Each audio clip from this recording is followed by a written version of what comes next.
तो martial master के पिछले एपिसोड में हमने देखा कि क्विंचन अपने सभी दोस्तों के साथ मास्टर ओयांग के द्वारा बताई गई जगह पर पहुंचता है, जहां पर यांडान और येमो पहले से ही खड़े होते हैं।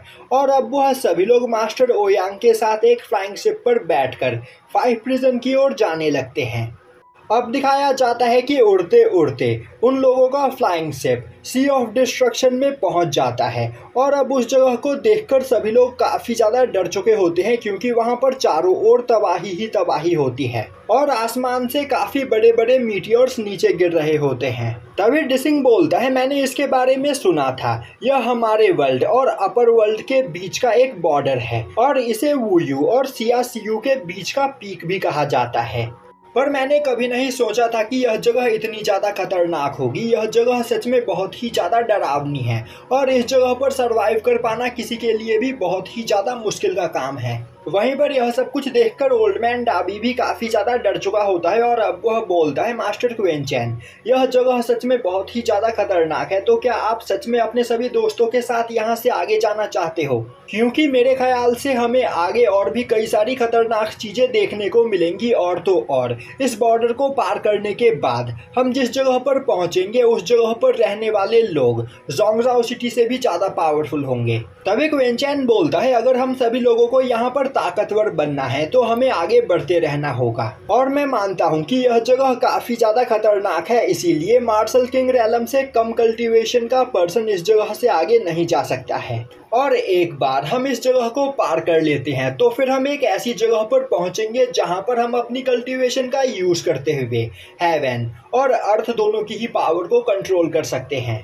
वहीं पर खड़े मास्टर ओयांग और कांगसीटोंग क्विंचन की यह सभी बातें सुन रहे होते हैं और अब वह बोलते हैं, क्विंचन को यहाँ पर हेवन एंड अर्थ की भी पावर के बारे में पता है, जो देखकर मैं काफ़ी ज़्यादा हैरान हूँ। और अब मास्टर ओयांग चिल्लाते हुए वहाँ पर सभी लोगों को चौकन्ना होने के लिए बोलते हैं, क्योंकि अब वह अपनी फुल स्पीड में उस बॉर्डर को पार करने वाले होते हैं।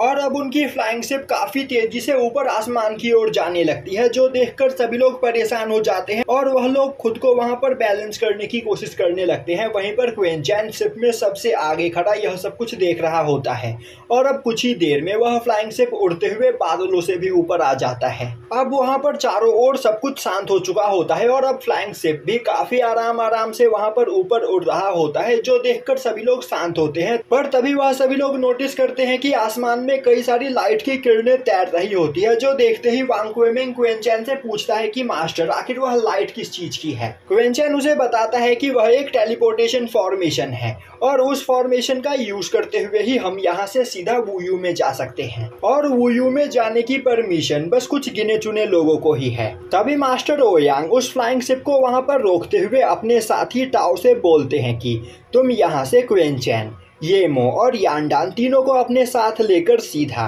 एंशिएंट जेड स्टेशन पर जाओ। तब तक मैं कांगसीटोंग के साथ क्विंचन के सभी दोस्तों को लेकर 5 एलिमेंट रैलम तक जाता हूँ, जहाँ पर यह सभी लोग कल्टीवेशन करेंगे और इन्हें वहाँ पर छोड़ने के बाद मैं तुम्हारे पास जल्द से जल्द आने की कोशिश करूँगा। यह इन तीनों के 5 प्रिजन का ज्वाइनिंग लेटर है। अगर तुम्हें कोई भी प्रॉब्लम हो तो तुम यह लेटर दिखाकर प्रॉब्लम से बाहर निकल सकते हो। और अब वह क्विंचन से बोलते हैं, क्विंचन, अब यहाँ पर तुम्हें अपने दोस्तों को बाय बोलने का टाइम आ गया है। यह सुनते ही जाओ लिंगसान और जिसुन भागते हुए क्विंचन के पास आती है। वहीं पर वह दोनों काफी ज्यादा उदास होती है और अब वह क्विंचन को देखते हुए बोलती है, तो दोबारा से क्विंचन उन्हें छोड़कर यहाँ से जाने वाला है। पर क्विंचन उन दोनों को शांत करते हुए बोलता है, मैं दोबारा तुमसे जरूर मिलूंगा। यह बोलते हुए वह सभी लोगों को बाय बोलकर येमो और यांडान के साथ वहां से चला जाता है, जो देखकर जिसुन और जाओ लिंगसान वहां पर परेशान हो जाती है। तभी कांगसीटोंग हंसते हुए बोलता है, तुम दोनों को परेशान होने की कोई जरूरत नहीं, तुम बस यहाँ पर वह काम करो जो क्विंचन ने तुम्हें करने के लिए कहा है। क्विंचन चाहता है कि अगली बार जब तुम उससे मिलो तो तुम्हारी पावर उससे भी ज़्यादा होनी चाहिए, तो मैं भी चाहता हूँ कि तुम यहाँ पर अपनी पावर को बढ़ाने में ध्यान दो। और तो और तुम सभी लोग टैलेंटेड हो, तो मेरे ख्याल से जल्द ही तुम कल्टीवेशन के पीक पर पहुँच जाओगे, जिसके बाद तुम्हें क्विंचन से दोबारा मिलने का मौका मिलेगा। और अब वह उस फ्लाइंग शिप को स्टार्ट करते हुए वांगबाओ टावर की ओर जाने लगते हैं, जिससे वह क्विंचन के सभी दोस्तों को 5 एलिमेंट टावर में कल्टीवेशन के लिए भेज सके। दूसरी ओर हमें दिखाया जाता है कि क्विंचेन, यांडान और येमो टाओ के साथ काफी तेजी से उड़ते हुए जेड स्टेशन की ओर आगे बढ़ रहे होते हैं। तभी रास्ते में एक पर्सन की नजर उन लोगों के ऊपर पड़ती है और अब वह पर्सन काफी तेजी से उनके सामने जाते हुए उनका रास्ता रोक देता है। और अब वह बोलता है, आखिर तुम जेड स्टेशन की ओर कैसे चले जा रहे हो? आखिर इस जगह पर आने की तुम्हारी हिम्मत कैसे हुई? तभी टाओ आगे बढ़ते हुए बोलता है, मेरी वजह से हम सभी लोगों को यहाँ पर आने में थोड़ी देर हो गई।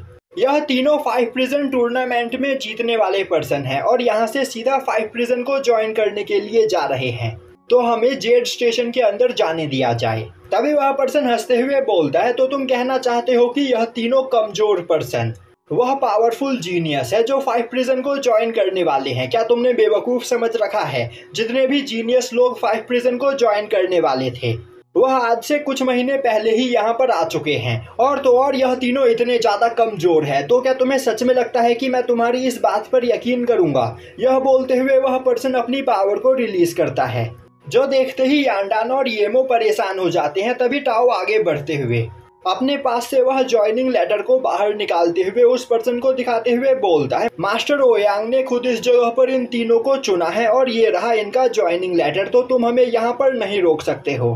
तभी वह पर्सन बोलता है, तो मास्टर ओयांग ने यहाँ पर इन जीनियस लोगों को चुना है, तो मैं भी देखना चाहता हूँ कि आखिर मास्टर ओयांग के द्वारा चुने गए यह जीनियस लोग कितने ज़्यादा पावरफुल है। यह बोलते हुए वह उन तीनों के ऊपर एक काफ़ी पावरफुल अटैक करता है, जिससे येमो और यांडान दोनों की ही हालत खराब हो जाती है, पर क्विंचेन बिना अपनी जगह से हिले उसे देख रहा होता है। तभी टाओ गुस्से में उस पर्सन के हाथ पर अटैक करते हुए उसके अटैक को रोक देता है और अब वह बोलता है, क्या तुम्हें मेरी बात पर यकीन नहीं, और क्या तुम मुझे यहाँ पर फाइट के लिए चैलेंज करना चाहते हो? तभी वह पर्सन बोलता है, मैं बस यहाँ पर मजाक कर रहा था, मैंने बस इन लोगों का यहाँ पर टेस्ट लिया है, मैं बस देखना चाहता था कि आखिर यह लोग कितने ज़्यादा पावरफुल हैं। वहीं पर यांडान और येमो काफ़ी ज़्यादा घायल हो चुके होते हैं। यह देखते ही वह पर्सन हंसते हुए बोलने लगता है, तो 5 प्रिजन ने इस बार इन कमजोर लोगों को यहाँ पर अपने जीनियस डिसाइपल्स के तौर पर चुना है और अब वह उन लोगों को वहाँ से आगे जाने का रास्ता दे देता है। तभी टाओ यांडान और येमो को देखते हुए बोलता है, क्या तुम दोनों ठीक हो? कहीं तुम्हें चोट तो नहीं लगी? वह दोनों बोलते हैं, वह यहाँ पर बिल्कुल ठीक है, तो अब उन्हें यहाँ से आगे चलना चाहिए। और अब वह चारों जेड स्टेशन की ओर आगे बढ़ते हैं। वहीं पर पीछे खड़ा वह पर्सन उन चारों को देख रहा होता है। तभी यांडान टाओ से पूछता है कि आखिर यह पर्सन करना क्या चाहता था। तभी टाओ उसे बताता है कि तुम सभी लोग यहाँ पर सासुई डोमेन से आए हो, पर 5 प्रिजन को ज्वाइन करने के लिए कई सारे पावरफुल डोमेन के डिसाइपल्स भी यहाँ पर आए हैं। साथ ही साथ तुम लोगों का सामना यहाँ पर वुयू मेनलैंड के काफ़ी ज़्यादा पावरफुल लोगों के साथ होगा, तो मैं चाहता हूँ कि तुम सभी लोग यहाँ पर अपने लिए कोई भी ट्रबल क्रिएट ना करो, वरना तुम बहुत बड़ी प्रॉब्लम में फंस सकते हो, क्योंकि 5 प्रिजन को ज्वाइन करने के लिए यहाँ पर काफ़ी ज़्यादा पावरफुल और ख़तरनाक फैमिलीज़ के डिसाइपल यहाँ पर आए होंगे। जो सुनते ही यांडान और येमो बोलते हैं वह इस चीज़ का ख्याल रखेंगे, और अब वह चारों काफ़ी तेज़ी से वहाँ से आगे बढ़ते हैं और यहीं पर यह एपिसोड ख़त्म हो जाता है।